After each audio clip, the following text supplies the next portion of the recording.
Que la grâce du Seigneur Jésus-Christ, l'amour de Dieu et la communion du Saint-Esprit soient avec vous tous. Amen. Le texte pour notre méditation est de 2 Pierre, chapitre 3, les versets 3 à 13. Et c'est surtout le dernier verset qui sert de pensée pour notre méditation. L'apôtre Pierre écrit « Sachez avant tout que dans les derniers jours viendront des moqueurs, pleins de railleries. Ces hommes vivront en suivant leurs propres désirs et diront « Où est la promesse de son retour ?» En effet, depuis que nos ancêtres sont morts, tout reste dans le même état qu'au début de la création. De fait, ils veulent ignorer que des cieux ont existé autrefois par la parole de Dieu, ainsi qu'une terre tirée des eaux et au milieu d'elle. Ils oublient volontairement que le monde d'alors a disparu de la même manière, submergé par l'eau. Or, par la parole de Dieu, le ciel et la terre actuelle sont gardés pour le feu, réservés pour le jour du jugement et de la perdition des hommes impies. Mais s'il y a une chose, bien-aimés, que vous ne devez pas oublier, c'est qu'aux yeux du Seigneur, un jour est comme 1000 ans, et 1000 ans sont comme un jour. Le Seigneur ne tarde pas dans l'accomplissement de la promesse, comme certains le pensent. Au contraire, il fait preuve de patience envers nous, voulant qu'aucun ne périsse, mais que tous parviennent à la repentance. Le jour du Seigneur viendra comme un voleur dans la nuit. Ce jour-là, le ciel disparaîtra avec fracas. Les éléments embrasés se désagrégeront, et la terre, avec les œuvres qu'elle contient, sera brûlée. Puisque tout notre monde doit être dissous, combien votre conduite et votre piété doivent-elles être saintes? Attendez et hâtez la venue du jour de Dieu, jour où le ciel enflammé se désagrégera et où les éléments embrasés fondront. Mais nous attendons, conformément à sa promesse, un nouveau ciel et une nouvelle terre où la justice habitera. Voici la parole du Seigneur. Veuillez vous asseoir.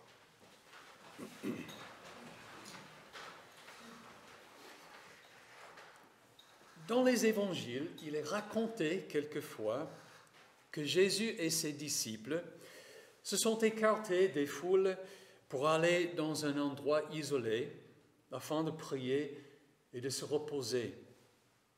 Leur vie était souvent bien remplie, au point où ils ne trouvaient même pas le temps de manger.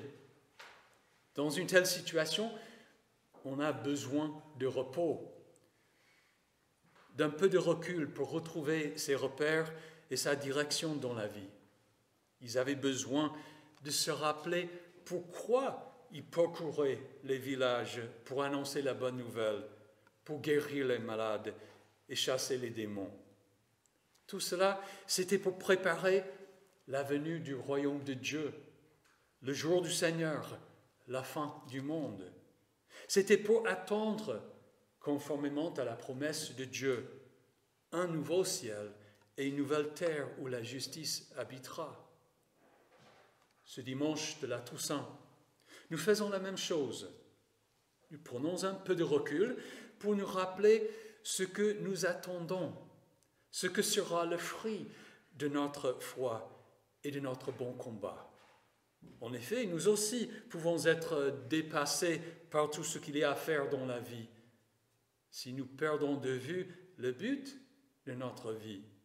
Si c'est pour cette vie seulement que nous nous épuisons jour après jour, nous sommes à plaindre. C'est pourquoi nous faisons une petite pause pour penser à ceux qui nous ont précédés dans la vie, surtout à leur foi en Jésus-Christ, parce qu'avec eux, nous attendons, conformément à sa promesse, un nouveau ciel et une nouvelle terre où la justice habitera. Pierre a écrit cette lettre pour nous encourager à grandir dans la grâce et dans la connaissance de notre Seigneur et Sauveur Jésus-Christ. Il veut éveiller en nous une saine intelligence afin que nous nous rappelions les paroles et les promesses de Dieu annoncées par les prophètes et par les apôtres. Et cela pour que nous restions fermement dans l'espoir de l'héritage que Jésus nous a promis.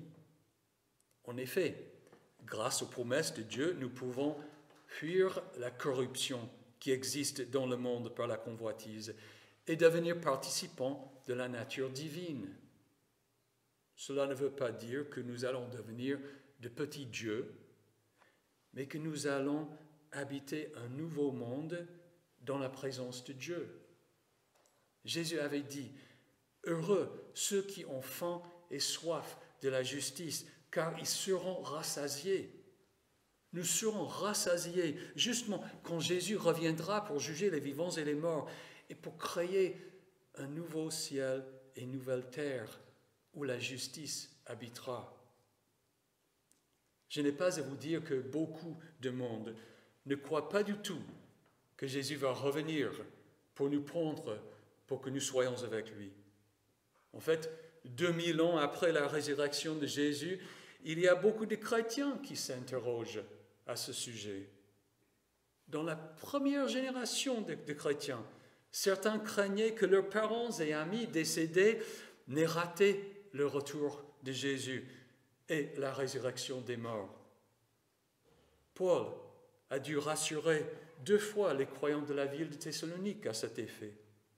Il leur a écrit, « En ce qui concerne le retour de notre Seigneur Jésus-Christ et notre rassemblement auprès de lui, nous vous le demandons, frères et sœurs, ne vous laissez pas facilement ébranler dans votre bon sens, ni troubler par une révélation, par une parole, par une lettre qui semblerait venir de nous, comme si le jour du Seigneur était déjà là. Que personne ne vous trompe d'aucune manière. » D'autres personnes se moquaient de l'idée en disant « Où est la promesse de son retour ? En effet, depuis que nos ancêtres sont morts, tout reste dans le même état qu'au début de la création. » C'est plus ou moins la pensée de beaucoup aujourd'hui. Ils modifieraient seulement la question en disant que tout reste dans le même état depuis le Big Bang. Il n'est donc pas question d'un retard de 2000 ans, mais de milliards d'années. Dans ces conditions, comment dire que nous attendons, conformément à sa promesse, un nouveau ciel et une nouvelle terre où la justice habitera? Pierre ne fait pas de débat.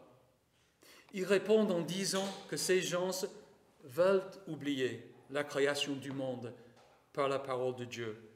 Ils veulent oublier le déluge qui a détruit le monde antique. Et ils veulent oublier le jugement à venir où l'actuel monde sera détruit par le feu. Leur conscience et l'évidence scientifique leur disent clairement qu'il n'y a pas eu de Big Bang, ni d'évolution de matière inorganique jusqu'à la diversité de vie actuelle. Ils savent que le monde ne va pas subsister encore des milliards d'années et que l'homme ne va pas évoluer pour devenir un être supérieur. En effet, malgré la croissance de nos connaissances et de notre technologie, nous ne constatons que la destruction de l'environnement, l'extinction des animaux et des plantes et la dégradation de notre ADN. Pierre veut donc nous sortir de notre science-fiction pour nous faire revenir à la réalité. Du coup, il nous rappelle la raison pour laquelle le jour du Seigneur tarde à venir. Mais il y a une chose, bien-aimés, que vous ne devez pas oublier, c'est qu'aux yeux du Seigneur, un jour est comme 1000 ans, et 1000 ans sont comme un jour. Le Seigneur ne tarde pas dans l'accomplissement de la promesse, comme certains le pensent. Au contraire, il fait preuve de patience envers nous, voulant qu'aucun ne périsse, mais que tous parviennent à la repentance. Dieu a caché de notre vue son calendrier. Le temps n'a pas la même importance pour lui que pour nous. Son objectif est de sauver autant d'humanité que possible, Il faut que l'Évangile, cette parole qui révèle la justice de Dieu par la foi et pour la foi, soit proclamée jusqu'aux extrémités de la terre, à toutes les nations, avant le jour du Seigneur. Il faut que la totalité des élus, de ceux qui croiront, soit atteinte, et alors viendra le nouveau ciel et la nouvelle terre où la justice habitera. Nous sommes donc dans l'attente. Mais attendre ne signifie pas être fainéant. Au contraire, comme le dit une certaine publicité, vous êtes utile. Pierre dit, puisque tout notre monde doit être dissous, combien votre conduite et votre piété doivent-elles être saintes? Attendez et hâtez la venue du jour de Dieu, jour où le ciel enflammé se désagrégera et où les éléments embrasés fondront. Pierre ne donne pas d'explication circonstanciée, mais notre sainte conduite, nos efforts pour que Jésus nous trouve sans tache et irréprochable dans la paix, hâtent la venue du jour de Dieu. Quelle que soit notre vocation dans la vie, nous pouvons tout faire à la gloire de Dieu, pour le servir et pour servir nos prochains. Ainsi, nous imiterons l'exemple d'Abraham, celui que Dieu a choisi afin qu'il ordonne à ses fils et à sa famille après lui de garder la voie de l'Éternel en pratiquant la droiture et la justice. Cela fait avancer le royaume de Dieu et l'annonce de l'Évangile. Nos paroles et nos actions nous font avancer dans la grâce et dans la connaissance du Seigneur Jésus, nous et ceux que nous côtoyons. Je pense par exemple au docteur Denis Mukwege, qui a fondé l'hôpital Panzi dans la RDC, où il a aidé des milliers de femmes victimes d'agressions et de mutilations sexuelles. Du point de vue de Dieu, sa vocation de docteur hâte la venue du jour du Seigneur. Et il en va de même pour chacun de nous. Si vous vous servez de votre vocation dans la vie pour pratiquer la droiture et la justice en conformité avec la volonté de Dieu, vous hâtez la venue de Jésus-Christ et le nouveau ciel et la nouvelle terre où la justice habitera. Il faut peut-être nous demander si nous avons faim et soif d'un monde de la justice, d'un monde où tout est conforme à la nature et à la volonté de Dieu. N'ayons pas connu cette condition au commencement du monde, dans le jardin d'Éden, nous n'avons peut-être pas grand désir de retrouver le paradis perdu. Quand presque tout va bien dans la vie, si nous sommes en bonne santé, si nous mangeons à notre faim et sommes entourés de parents et d'amis, il est facile de ne pas penser au nouveau ciel et à la nouvelle terre où la justice habitera. C'est pourquoi Pierre nous rappelle les faits. Le jour du Seigneur viendra comme un voleur dans la nuit. Ce jour-là, le ciel disparaîtra avec fracas, les éléments embrasés se désagrégeront et la terre avec les œuvres qu'elle contient sera brûlée. C'est comme Jésus l'a dit dans sa parabole de l'homme qui avait beaucoup de biens. Homme dépourvu de bon sens, cette nuit même ton âme te sera redemandée. Et ce que tu as préparé, pour qui cela sera-t-il? Ça veut dire que tout ce que nous chérissons dans cette vie disparaîtra. Nous ne pouvons pas l'emporter avec nous dans le nouveau monde. Seulement la justice que nous aurons pratiquée subsistera. L'Apocalypse dit du jour du Seigneur. Alléluia. Car le Seigneur notre Dieu Tout-Puissant a établi son règne. Réjouissons-nous, soyons dans la joie et rendons-lui gloire, car voici venu le moment des noces de l'agneau, et son épouse s'est préparée. Il lui a été donné de s'habiller d'un fin lin, éclatant, pur.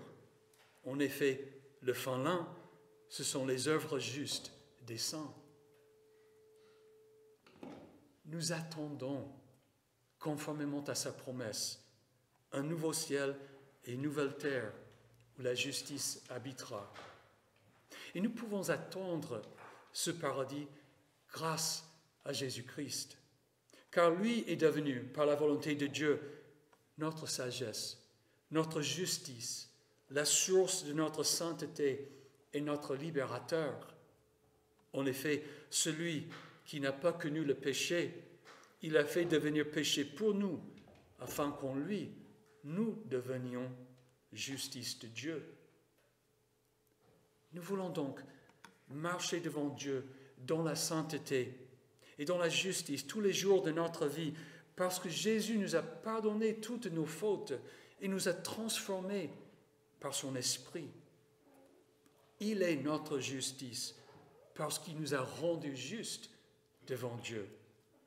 C'est pourquoi nous avons faim et soif de la justice, parce que Jésus nous a unis à lui et nous conduit par son esprit.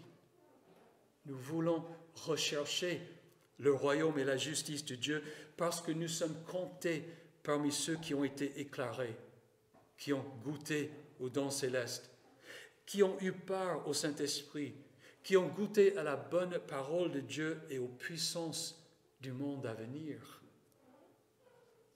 Nous attendons avec enthousiasme, conformément à sa promesse, un nouveau ciel et une nouvelle terre où la justice habitera.